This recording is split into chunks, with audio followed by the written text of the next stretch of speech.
Welcome, everybody. I'm so glad you could join us this morning. I am very excited to be here and talking with my great colleagues who I would love to travel with someday. So let's just dive right in here with Piemonte. So my Piemonte tour, as you can see, is offered next fall, October 26th to November 4th. I want to let you know that this is a 10-day tour. We'll be spending 3 days in the capital, Turin or Torino. I will use those interchangeably.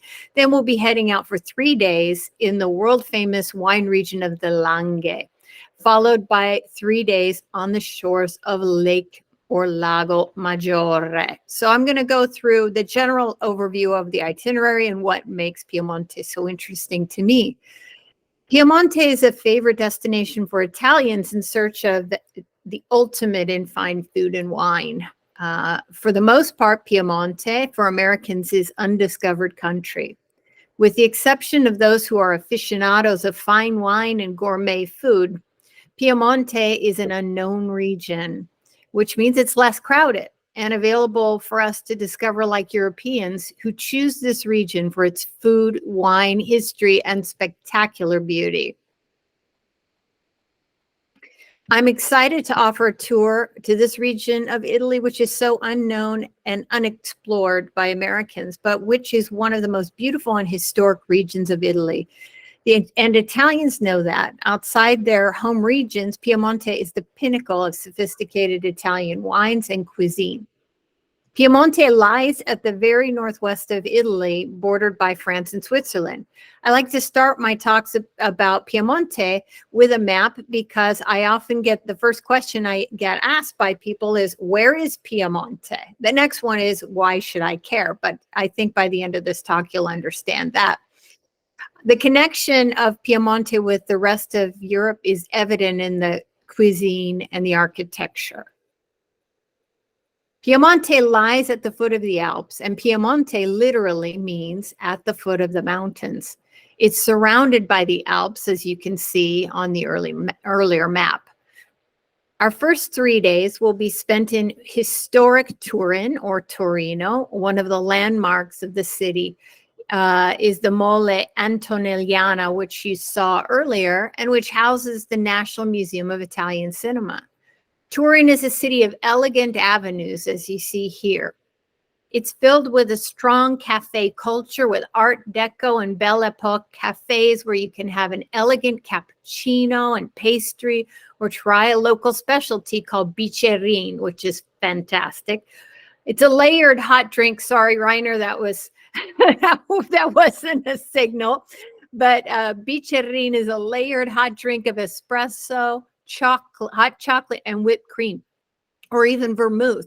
In Italy, Turin is the home of vermouth, and while it may not be featured in our cocktails, it stands out as a signature drink in Turin. So I hope you'll join me next fall for a vermouth pub crawl, which is kind of unusual. As you can see from the photos in these pictures, Turin is an elegant 19th century city filled with beautiful shops and cafes to explore. The architecture and food that you'll find in Turin reflects the strong connection to France and the rest of Europe, but it's a sophisticated architecture and food culture which were strongly promoted by the Savoy family, who became the kings of Italy. This noble family, which dates back to the era of William the Conqueror, joined forces with a swashbuckling military general and an innovative politician. Together, they forged the new united Italy we see today. After centuries of foreign rule and fragmentation after the fall of the Roman Empire, the Savoy kings united Italy. In Turin and all throughout Piemonte, we find palaces of the royal family, as you see here in this image. These royal residences rival any you'll find in Europe. Because of the House of Savoy, Turin's most famous relic came to live here, the Shroud of Turin. The shroud, believed by many to have been the shroud which covered the body of the crucified Jesus, is now conserved in a chapel attached to the royal palace, whose cupola you can see here on the right. But Turin has other surprises. Why, for example, would I be including an Egyptian bust in this talk? Because Turin is the home of the largest dedicated Egyptian museum in the world outside of Cairo. Yes, the British Museum and the Louvre may have more items, but the Egyptian Museum in Turin is only dedicated to Egyptian antiquities. Why? Because the Savoy family and the European nobilities were interested in the early 19th century in collecting Egyptian artifacts. A morning or afternoon in this world famous museum is a highlight for me on every trip. I've probably been here 5 times, and I'm looking forward to going back. After our 3 days exploring Turin, we'll head out to the countryside, and our first stop will be the Sacra di San Michele. Piemonte is on a pilgrimage route called the Via Francigena, which connects France and Rome. And along this route passed thousands of pilgrims in the Middle Ages. These pilgrims would stop and pay homage at sacred places like this. Similar to the more famous Mont Saint Michel, this monastery was built on the peak that you see in the photo between 983 and 997, over 1,000 years ago. We'll visit this evocative site, which served as an inspiration to Umberto Eco's The Name of the Rose, with a local guide who will tell us about the lives of the monks who lived and worked here for centuries, copying and illuminating manuscripts within these thick stone walls. After our morning at the Sacra di San Michele, we'll head south toward the famous wine region of the Langhe, stopping first to see the second of the Savoy residents, the Stupinigi Hunting Lodge. Not bad for a weekend getaway hunting lodge. As you can see from the interior, the lodge was as luxurious as any palace. The Savoy Royal Residences sprinkled throughout Piemonte are UNESCO World Heritage Sites. And finally, at the end of the day, we'll arrive at our accommodation among the vineyards and lovely Langhe wine region, yet another UNESCO World Heritage Site. We'll visit picturesque villages on rolling hills at the foot of the Alps. And on the first morning, we'll go out in search of some of the best wines in the world, including, for example, Barolo. During our days in this region, we won't just be looking at the wines and enjoying the gorgeous fall colors in the vineyard, but we'll be tasting wines as well. In or under, to be more precise, the town of Canelli are the UNESCO World Heritage Wine Cathedrals, as they're known. Stretching 8 miles, these underground vaulted cathedrals store some of the best wines in the world, and we'll taste them by candlelight here in the cathedrals. If you've traveled to Italy, you know that food and wine are inextricably linked. While Turin has more Michelin star restaurants than any other in Italy, the Langhe, with its fertile soil and is home to the slow food movement, an antidote and reaction to today's fast food, will give us an opportunity to enjoy a mix of elegant and simple dishes throughout our stay. One featured item we won't miss are white truffles. In fact, this tour is scheduled when it's scheduled so that the time that we arrive, we're there for the international truffle market in the town of Alba. Truffles from Alba are the world famous as the best white truffles in the world. Highly prized white truffles from this region currently sell for $5,000 a pound or more. We'll not only taste them, but we'll join a truffle hunter who will take us out with him on his daily search. No slipping a truffle in your pocket. We'll end our time in Piemonte with some time at the great Italian lakes. One of them, Lago Maggiore, will be our home. It's famous for the Borromean Islands, one of which you can see here. We'll take a private boat ride out for a tour of the islands filled with botanical gardens and palazzi built by the noble Borromeo family and owned by them since the 1500s. Our town of Stresa is a site in its own. With long promenades and scenic views, Stresa has hosted travelers for centuries, including those on the Grand Tour and a wounded Ernest Hemingway, who convalesced in this hotel, the Grand Hotel dei Borromei. We'll end our time in Piemonte with a unique train ride through the mountains of Switzerland. Offered only a few weeks a year, this fall foliage train is a highlight of the calendar for Piemontese. We'll be joining them for beautiful fall views of the alpine forests and streams. This small gauge rail line also stops in picturesque villages near and across the Swiss border. So we'll have some time to explore truly off the beaten path hidden gems. I hope you'll join us this October when we travel to this little known region, which has become one of my favorite Italian destinations. My next tour, starting a couple days after the Piemonte tour, is called the Tuscan Harvest Tour. This 10-day tour features 3 of my favorite places in Tuscany, Florence, and the Chianti region. Tuscany, Florence, the Chianti region, and Siena are the places we'll be stopping. Like Piemonte, Tuscany is one of my favorite regions. I'm really excited to offer this 10-day tour that combines history, hands-on experience, gorgeous scenery, great food and wine. When friends ask my advice about travel to Italy, I tell them to go in the fall. This is my favorite time of year. The food is heartier. You can smell the olive branches burning in the fields as the workers trim them while harvesting. The Chianti, Brunello, and Vino Nobile di Montepulciano wines seem to go best, in my opinion, with hearty fall Tuscan foods.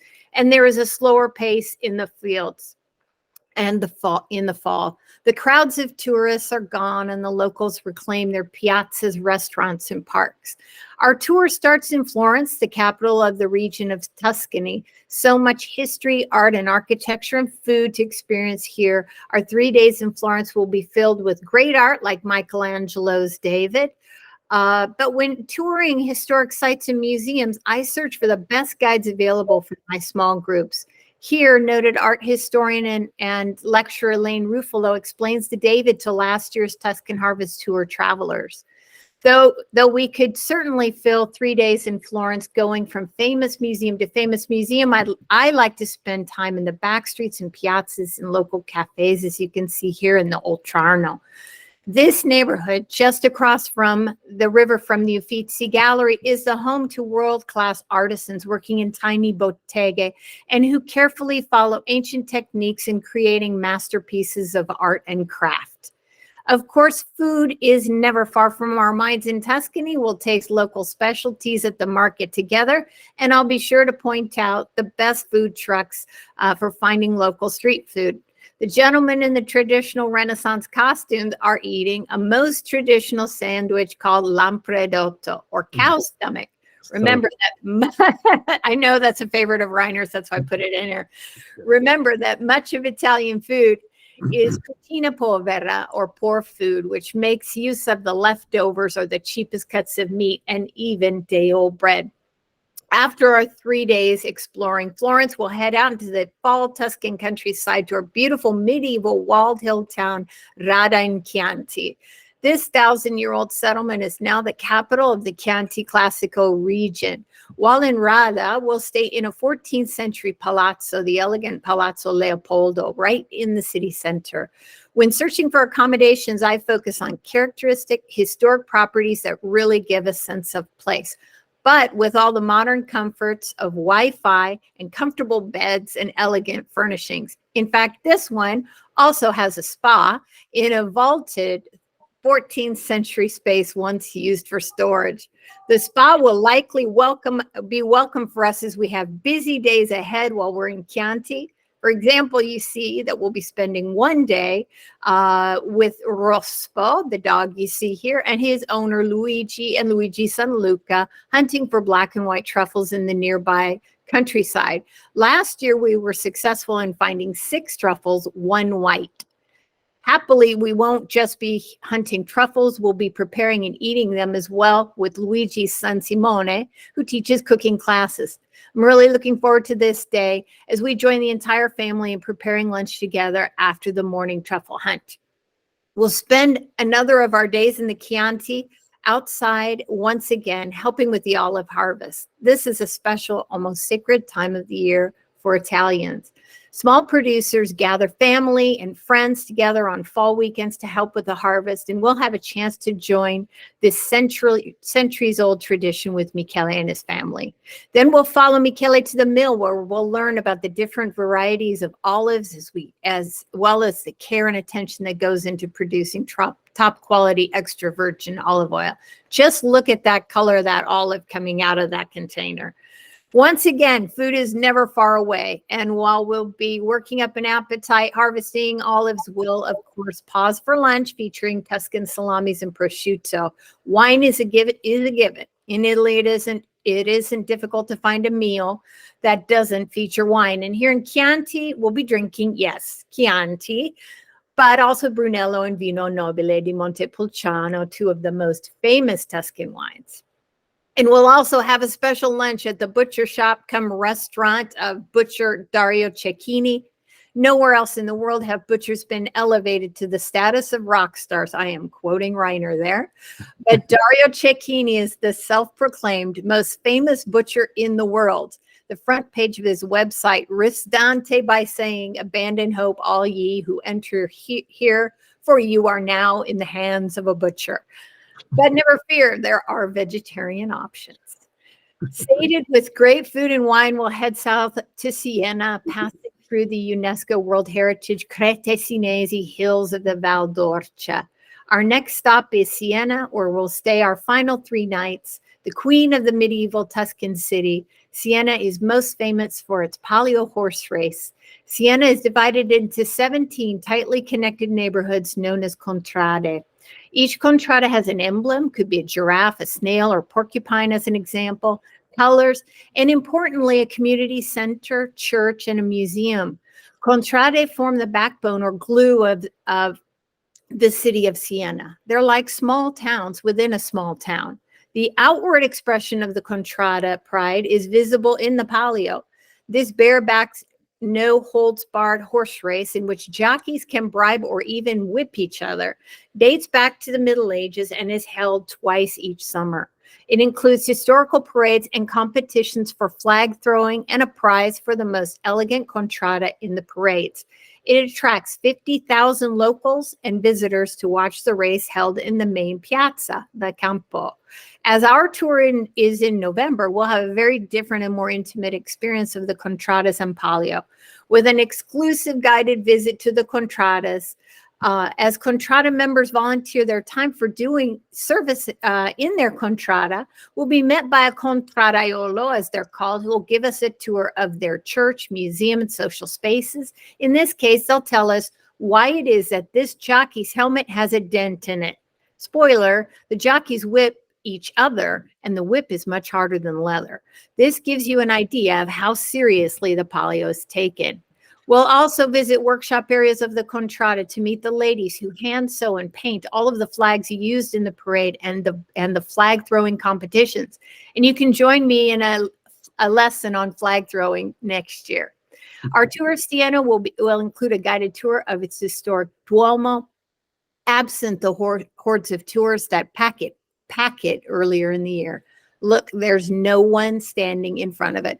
That's a rare sight for me as a guide. We'll also take a walking tour with a local art historian. What I enjoy most about being in Siena at this time of year are the cooler temperatures and having churches, campo, and streets almost all to myself, surrounded by Sienese instead of the crowds of tourists earlier in the year. I hope you've enjoyed hearing about my Tuscan Harvest tour, and that I'll see you in Italy next fall. Thanks for your attention.